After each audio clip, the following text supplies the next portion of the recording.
Recently, 3 U.S. congressmen demanded 6 top U.S. universities, including Harvard University and Yale University, submit their records of donations from foreign governments, including China and other authoritarian countries, in the past 5 years.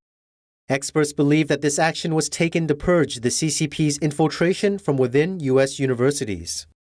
On August 3rd, 3 ranking members of the House Committee on Oversight and Freedom sent a letter to Harvard University, Yale University, University of Chicago, University of Delaware, New York University, and University of Pennsylvania, citing a U.S. law that requires them, no later than a week from now, to submit records of donations received from foreign governments and contracts and agreements signed with foreign governments since January 2015.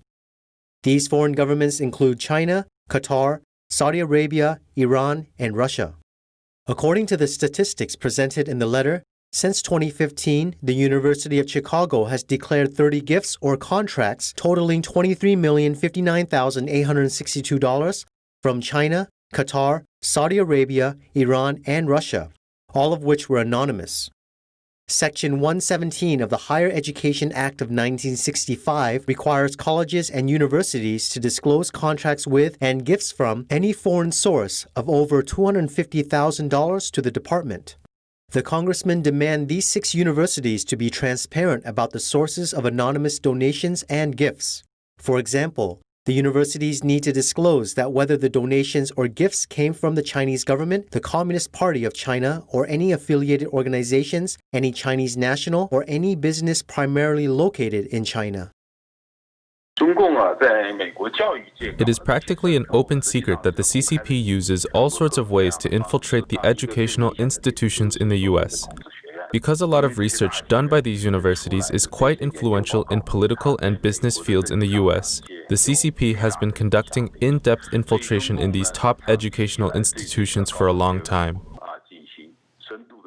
In May, the U.S. Department of Education briefed the House Committee on Oversight and Freedom about the apparent lack of transparency in reporting as required by law. The department has uncovered over $6.5 billion of previously unreported foreign donations to U.S. institutes of higher education.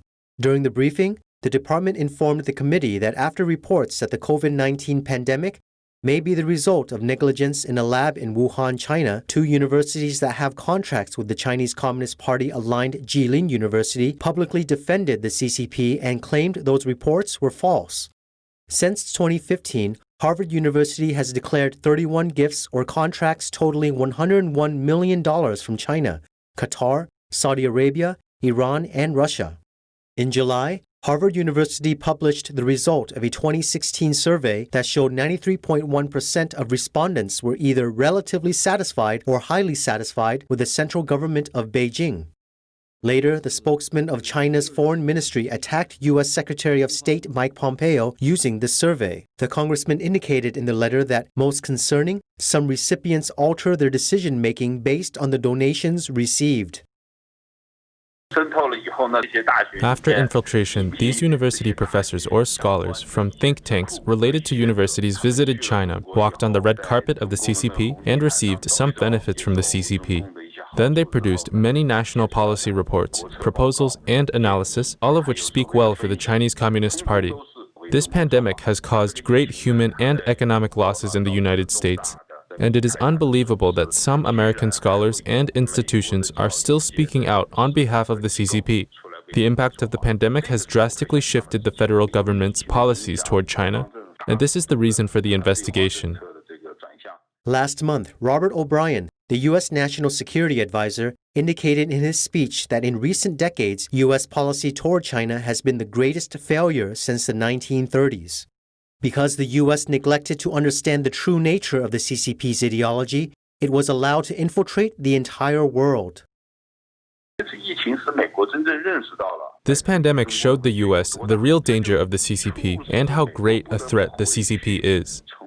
This urged the U.S. to re-evaluate the decisions they made in the past that were based on the policies they had toward China. The decisions they made were based on the research done by these top universities, think tanks, and renowned Chinese issues researchers. Was this research and analysis correct? Economist at UCLA Anderson School of Management, William Yu, told NTD that the U.S. universities have been on alert this year. They have realized that Beijing wants to influence Americans' perception of the CCP through schools. Personally, I have received a lot of requests from China, but we never agreed to them. Lan Shu believes that it is very important for the U.S. government to understand the extent of foreign funds and donations in these universities. Only by clearing out past relationships with the CCP and its infiltration efforts and the experts in the West who have been bribed by the CCP to speak on its behalf can we avoid repeating the same mistakes in the policies toward China. He thinks that more universities will be investigated after these universities submit their records.